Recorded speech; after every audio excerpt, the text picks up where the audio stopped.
هل كريستيانو رونالدو يفكر يختم حياته في نادي الزمالك؟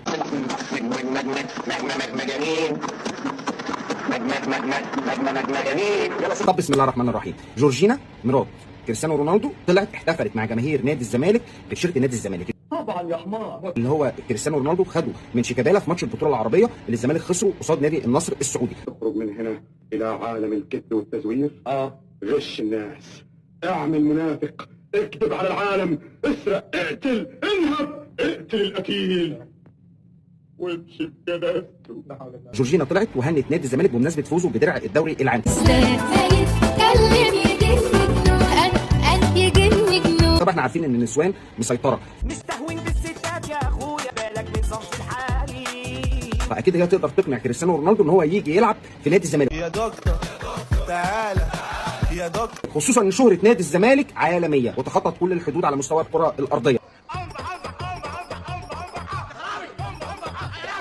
ليه بقى؟ لان صفحه بايرن ميونخ وصفحه انتر ميلان وصفحه باريس سان جيرمان وصفحه نادي روما كلهم احتفلوا مع نادي الزمالك بايه؟ سمعني يا عم الحدوته. سمعنا يا عم الإضحوكة. فعشان كده نادي الزمالك هو اللي ناقل الكره المصريه للعالميه. هما كلمتين، كتر الكلام خيبه والحركه بركه. العمليه باينه باختصار زي الشمس. ابريق انكسر، فاضل لنا بزبوزه.